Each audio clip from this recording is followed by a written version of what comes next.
Oh, I'm Wayne from Dallas, Texas, and I react to all you things UK's. I'm trying to plan a trip there soon. One thing I love about the UK is your cheese, and I want to react to the region there in Cheddar, and I believe there's a gorge and different things like that. But this is a video I'm reacting to today called "Why Traditional English Cheddar is Aged in Caves." This is by the channel Insider Food, and I'll put a link in the video description. So, I just saw this video, and I'm super interested in kind of the process. I don't really know what they're going to show me, but I'm real curious about this video, so let's just dive right in. After a small village in the West Country in England, we're here to watch the traditional method of making it and find out why cheesemakers restarted the centuries-old tradition of storing it in caves. The Cheddar Gorge Cheese Company is the only dairy in this village, so we're about to see the real deal. About 333,000 tonnes of cheddar are produced in the UK per year. To get the official Protected Designation of Origin label, West Country Farmhouse Cheddar, the cheese has to be made in one of the 4 counties: Cornwall, Devon, Somerset, Dorset. Wow. The cheese must be made from milk from grazing herds no more than 30 miles from the farm. It has to be made from a traditional recipe. The curds need to be turned by hand, and it must be aged to a minimum of 9 months. The earliest record of cheddar anywhere is at Cheddar in Somerset in 1170. The land around this village has been at the heart of English cheese making since the 15th century. Today, as many cheddar producers have upscaled and required more land, there is only one traditional cheesemaker left in the village. The Cheddar Gorge Cheese Company produces 60 tonnes of cheese each year. But certainly down here you have the Somerset levels, and then you have the top of the Cheddar Gorge. And each year you would get a lot of water coming down from the gorge, bringing a lot of silt, which really made the pastures verdant and very, very nutritious. In the morning, 2,000 litres of milk is delivered from a farm 4 miles away. It takes around 10 litres of milk to make 1 kilogram of cheddar. The milk is agitated, which mixes the fat evenly through the milk. Some farmhouse producers use pasteurised milk, but here it's raw milk. We use it unpasteurised. We need to know that the quality of the milk and the safety is fine. The farm that we get it from has Friesian, Holstein Friesians, British Friesians. A vegetarian replacement for rennet is then added, which sets the milk into a junket. This is cut to form curds and whey. The curds and whey are heated to about 40 degrees Celsius to make the curds solid. This influences the moisture level in the finished product. Cheeses like Gorgonzola and mozzarella have a lot of moisture in them, so they go off very quickly, whereas Parmesan has little moisture, so lasts for a long time. Cheddar is somewhere in the middle, around 40%. The starter cultures develop and multiply. The whey is drained away. Next, the all-important cheddaring process, where the curds, now having the texture of chicken breasts, are turned and cut. What cheddaring does is it squeezes the curd and forces more whey out of it. And gradually it'll get drier and drier, and the texture changes very quickly.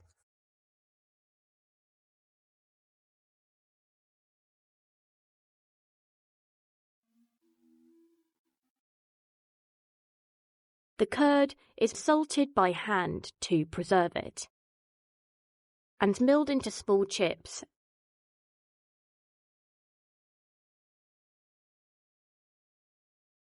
It's pressed into a 25 kilogram mould and left overnight.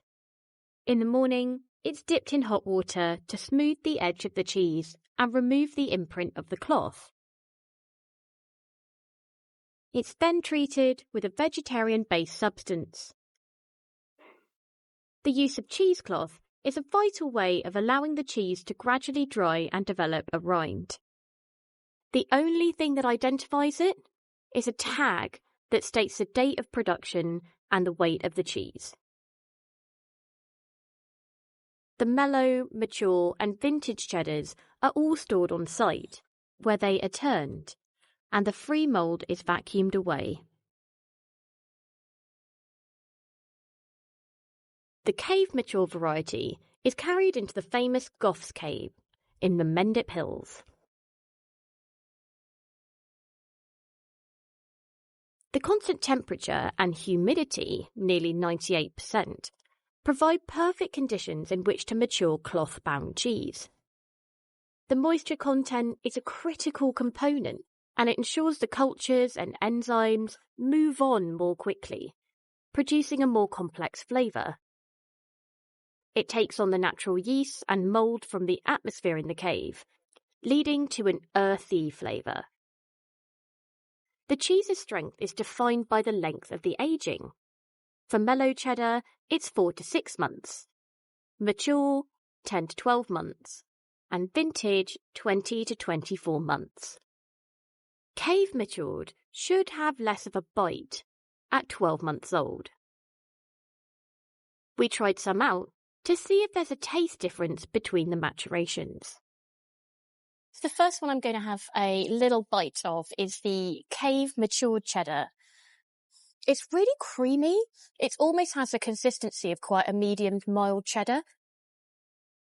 You can tell the difference of the rinds here. So I've got the Cave Aged one, which has sort of like that really damp, quite dark colour on the rind of it. And then I've got the vintage one, which is just a little bit lighter. Okay, now let's try some of this. Wow, the flavour of that is incredible. It has such a kick to it and such a bite. Immediately when you cut into vintage cheddar, you want there to be almost a flakiness to it. And that's exactly what this has got. The company is the first one in recent memory to reintroduce cheddar cheese back into a natural cave environment to mature. The PDO label was set up to protect the industry from non-genuine products. So why did the Cheddar Gorge Cheese Company opt out of it? Some years ago we had PDO status for our cheese, but we deliberately opted out of it. So with a PDO you can make it from pasteurised milk. We make all ours from unpasteurised. With a PDO you can mature it in plastic. We mature ours in cloth, and we are still doing the things that would enable us to qualify for PDO. What we've just done is go on a little bit further, or quite a lot further.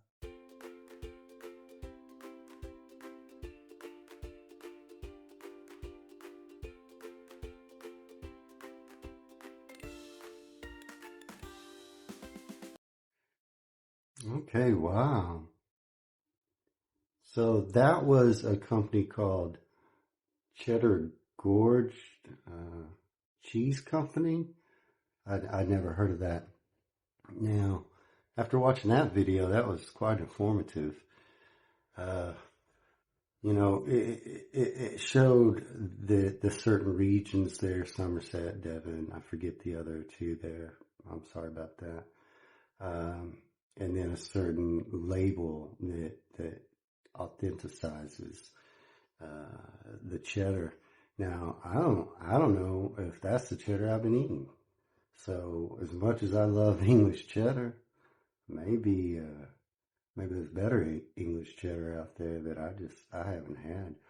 That whole video was super informative there.